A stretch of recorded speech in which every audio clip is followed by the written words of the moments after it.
East Africa-focused emerging potash company South Boulder Mines has recently announced pre-feasibility study results for its 50% owned world-class Colluli Potash project in southern Eritrea.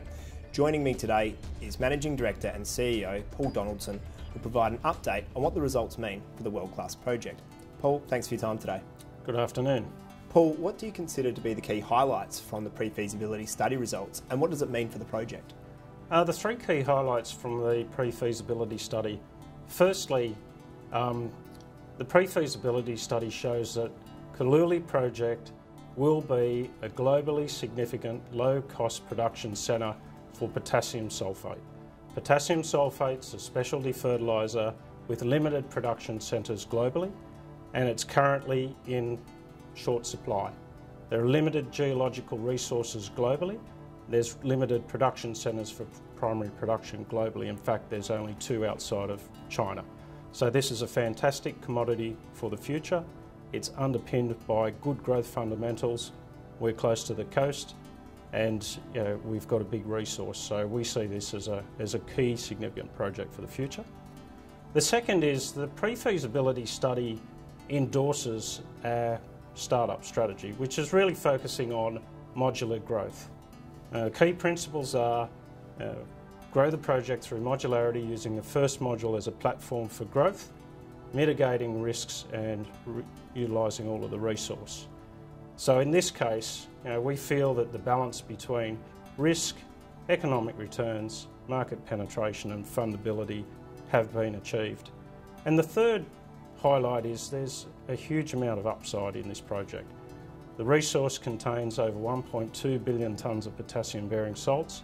It contains over 260 million tonnes of potassium sulphate, and it's got plenty of room to grow with the market going forward.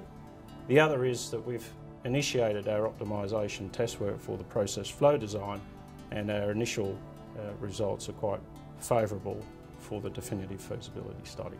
Based on the pre-feasibility study results, could you please provide us with a simple breakdown of the economics of the Colluli Potash project? Well, the way that the pre-feasibility study has been structured, it's a 2-module project. Both modules 425,000 tonnes per annum of production. The first module as a standalone project has highly favourable economics.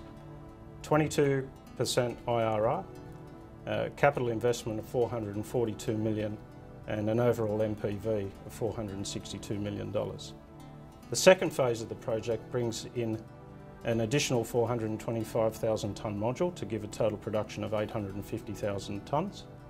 Brings the total NPV of the project to $846 million and an IRR of 24.7%. So the economics we see as being favourable.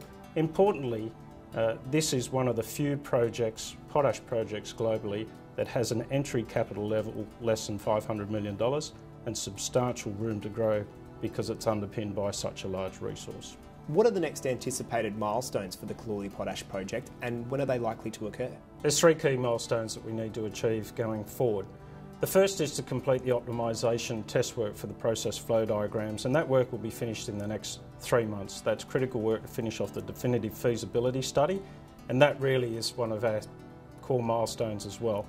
Currently we have completion planned for September this year, and the third key milestone is securing a strategic partner to take the project forward and assist with the funding requirements as we take the project into production. Thanks for your time today, Paul. Thank you.